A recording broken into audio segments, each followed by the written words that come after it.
Hello, graduates of Speech 201. I'm Coach Chan, and I want to talk to you all about whether you should take Speech 301 or not. So, stop. Sincerely stop.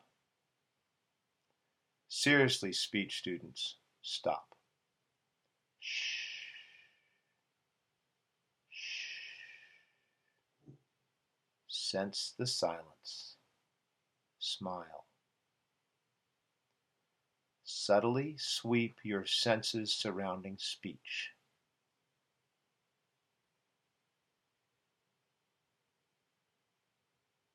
Now, get a pen and paper, or go get a notes section on your phone.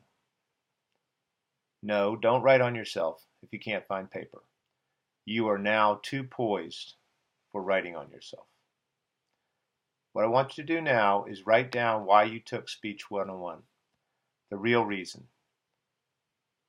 Next, write down the biggest benefits you took from Speech 201. So this is what I want you to do first. Write down why you took Speech 101, the real reason you took Speech 101.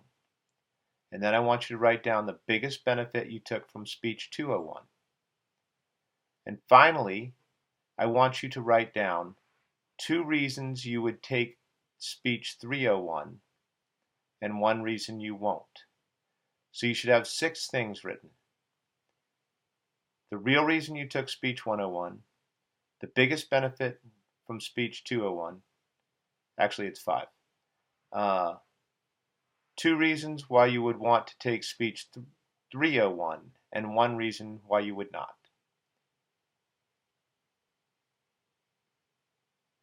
With that preparation, I want to help you consider why you might choose to take Speech 301. And then I'm going to offer you a reason why you might not want to take Speech 301. And I want you to keep in mind that it is your choice. You have the power of choice. The first reason you might want to take Speech 301 is a story about 2 frogs. You have one frog that is trained and is in shape, and then you have another frog that is not trained. And it's also the story about a staircase. You have a frog, one that's trained, and that frog knows how to jump on the first step. And because it can jump on the first step, it can jump all the way to the top of the staircase. That's the training you've gotten in Speech 101 and 201. You're not scared of the microphone. You're not scared of being critiqued. You are not scared to jump. Many, many other people are like the untrained frog. And not only can they not jump to the first step, they're scared to jump at all. And further, there is no possible way that they would even consider the fact that they could get to the top of the staircase. That's what makes you powerful. Now, what might you do on the other steps as you jump to the top of the staircase? You might learn how to be a great United Nations model debater. You might become a great debater in your school's debate team. You might become a great spokesman for important charity work, or a great spokesman for yourself in running for student government. Those are all the steps that you have the ability to jump up because you were brave enough to jump up the first step, and you know you can get to the top of the staircase. Now, the second reason you might want to take Speech 301 is that you like to speak. You like public speaking. You've discovered that you have a gift and the strength to speak. You like being behind the microphone. You like controlling an audience. You like the fact that people applaud you. You like to be able to persuade people to your argument. You like the power of being a powerful speaker. You like to be able to create. You like to be able to tell us stories. Now, a third reason why you might like to continue in Speech 301 is that you like to use the SCREAM method. You like to use similes. You like to use contrast. You like to use rhythms and rhymes. You like to use alliteration and metaphors.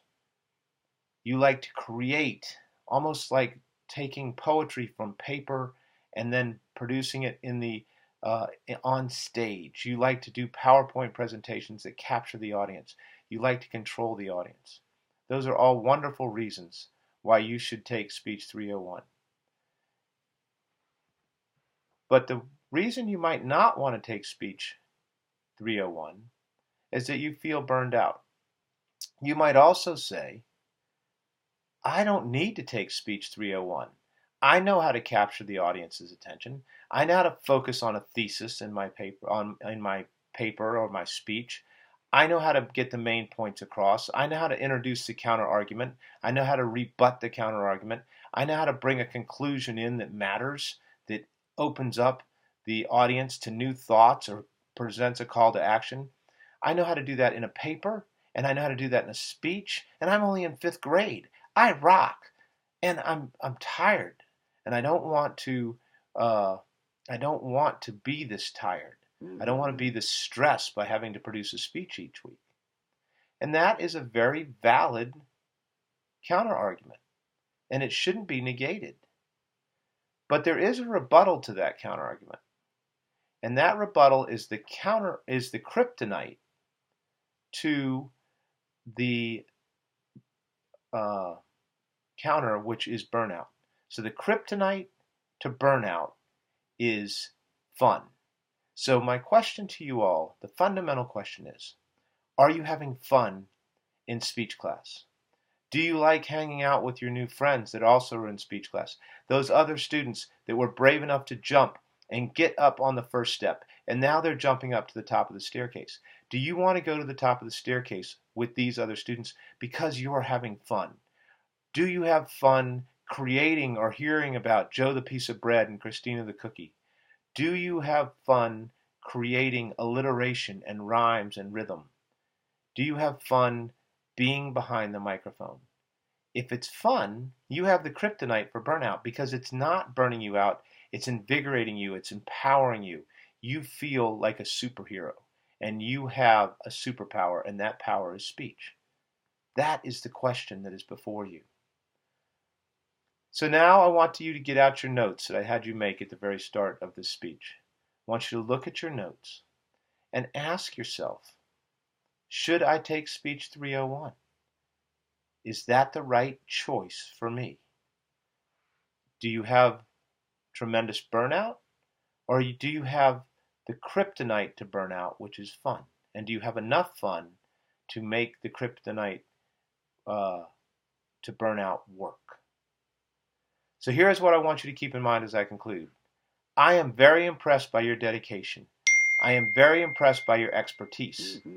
I am so proud that you're able to accept critiques and improve and move on. Every night, every Sunday night, I look forward to your speeches. I look forward to being around you because you made it fun for me. You gave me kryptonite from burnout, and that was awesome. So you made it so much fun for me. I've even thought about making a speech class called 401. And that is where we would analyze the 10 best speeches that I think that we should look at to learn more by great people like President Obama, President Kennedy, President Reagan, Shakespeare, and Martin Luther King, and look at great speeches and see what we could learn from them. So you have inspired me to think about making a new class, 401, and it would mostly be aimed at high schoolers. But you know what? You graduates of Speech 201 are so awesome, I think you could handle it ahead of time. If you're having fun, and if you have enough kryptonite to beat the burnout. Thank you.